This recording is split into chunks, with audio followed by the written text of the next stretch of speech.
Live from Fargo and serving you on TV, online, and on the go. This is Valley News Live at 6. As they prepare for the new school year, Fargo Public Schools is shifting focus to families of special education students and those with individualized education programs. The district has sent out a re-entry survey to parents. Valley News Team's crime and safety reporter Bailey Hurley talked with one mom today on what she would like to see happen for students like hers. Jenny Dole says while she's glad parents of special education and IEP students haven't been forgotten about, a webinar sent out Monday night left her with more questions than answers on what this fall could look like for her two children. What would happen if a child needs to be learned how to talk with speech, where you have to see the teacher's lips to talk and they're wearing a mask?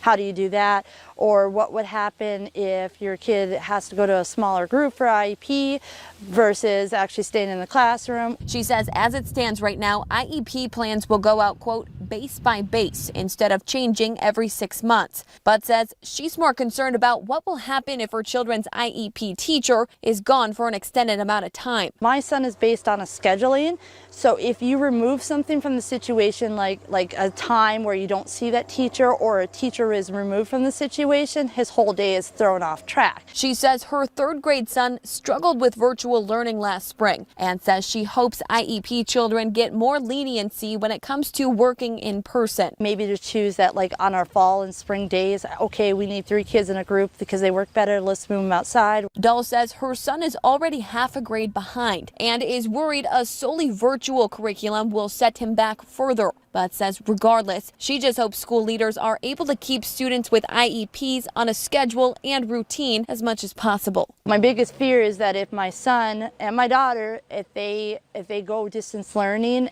and they don't maybe get the one-on-one help, that they're just going to go backwards again. In North Fargo, Bailey Hurley, Valley News Live. The Fargo Public School Board will discuss and vote on the district's fall plan at their meeting next Monday.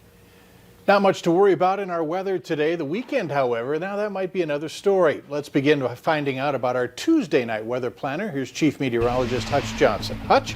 Thanks so much, Mike. We do take a look out at the Dakota Magic Casino camera, and there's near even clouds out there, just a few off in the distance.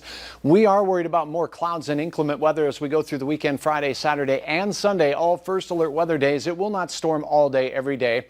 And there could be, though, with the heat and humidity, some severe weather. For us tonight, fairly quiet with increasing clouds in our western counties. Temperatures are in the 70s for almost all of us now heading into the evening. In Fargo, we'll dip into the 60s after sunset. It looks quiet with increasing clouds. And then in Grand Forks, likewise, quiet conditions for now. Overnight, we expect the development of a few rumbles of thunder. I'll have details on the track and timing of those showers and thunderstorms here in just a few moments. And of course, we'll detail the weekend weather with the heat and humidity returning. Those thunderstorms could be stout. Mike? All right, keep us posted. Thanks. The student representative on the North Dakota Higher Education Board says although it's not an easy time, she says students are excited to get back on campus. Erica Solberg says North Dakota State University, and she's urging all students to be tested for COVID-19. The free COVID testing that started yesterday and will go through August 25th are very much appreciated and provides us an opportunity to know as students that when we go back to campuses that we are not going back to harm vulnerable populations on our campus communities. And a reminder, the test is free and can be done at the student's hometown. Solberg says it's likely the easiest test you'll take all school year. Minnesota Governor Tim Walz is handing out nearly 400,000 cloth masks to people across the state. He delivered 7,500 masks to the Council for Distribution to seniors. The masks will go to those who can't afford or find it difficult to get one. The reason we're here is to continue to make sure that we're talking to Minnesotans about the way that we can help control the spread of COVID, the way that we can make sure that we cut those numbers down so we can reopen our schools, keep our businesses open, and most importantly, keep our neighbors safe, especially the elderly. The governor is also dealing with a new concerns as hospitalizations and cases requiring ICU stays reach in its highest point in more than a year, or a month rather. Inmates at the James River Correctional Center in Jamestown are making masks and other items to curb the spread of coronavirus. They are on track to make 100,000 of them by the end of the month. They're employed by Rough Rider Industries, which allows inmates on good behavior to make money and learn skills that will prepare them for their release. We have updated data for COVID-19 in North Dakota. 149 new cases have been confirmed. The daily positivity rate stands at 3%. In Minnesota, 606 new cases have been confirmed. And for a full breakdown of the numbers, log on to our website at valleynewslive.com. Police say one woman is in jail accused of starting a fire in a garage. It happened before 2 this morning in the 1200 block of 11.5 Street North in Fargo. Officers found Sarah Annette and arrested her after she was provided medical attention. Authorities have identified the driver who was found dead in a burning semi yesterday afternoon as 60-year-old Thomas Wolbeck. Deputies found the rolled semi on fire in a ditch near the intersection of Polk County Road 10 and 405th Street Southeast. Wolbeck's body was taken to the University of North Dakota Medical Examiner's office for an autopsy. The crash remains under investigation. And we also know the names of the 2 people killed in a crash last Friday in North Fargo. Police identified them as 30-year-old Nathaniel Wilson and 49-year-old Thomas Edmonds. Investigators say Wilson was speeding and crossed into the lane of Edmonds' vehicle. Based on witnesses and other evidence, police say it appears that Wilson intentionally crashed into Edmonds' vehicle.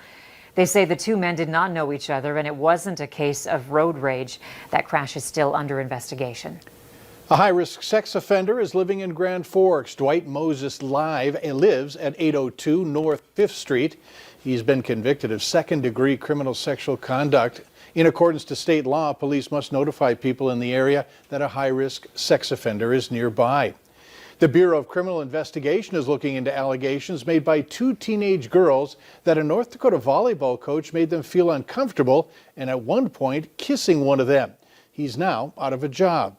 In this exclusive story, Valley News Team's Joshua Pagero joins us in the studio with details on the investigation. Joshua? Brian Christensen was fired on June 10th from Oaks Public Schools and is now under investigation by the BCI. I filed a number of records requests for school documents detailing 2 allegations against a 50-year-old assistant volleyball coach. On June 3rd, an 18-year-old former student reported that Christensen made her feel uncomfortable. She says he would slap her butt during volleyball practice. In a recent incident, she says he invited her out to his barn one late Sunday night in April. The girl says while in his pickup, Christensen began rubbing her arm, torso, face, and shoulder, and then kissed her on the forehead. A 17-year-old girl also came forward saying Christensen invited her into his office to ask her about her sex life. She also says that exchange made her uncomfortable. Christensen sent a letter to the school last week where he says he disagrees with statements both girls made. He also says numerous details of the school's investigation were left out. He ended by saying he's sorry this happened and he apologized to past and current athletes. Mike? All right, thanks, Joshua. We did reach out to the Oaks Public Schools superintendent. We have not yet heard back from him. Later on Valley News Live at 6, a North Dakota man will be biking across the state for a good cause. We'll explain why he's making the journey. Yet another crisp start to the day in our eastern counties. 40s there. We warmed up into the 70s for most. 81 though in Hallock, the hot spot. Coming up, I'll have hour-by-hour details on some changes in your weather overnight, and we'll look ahead to the weekend next.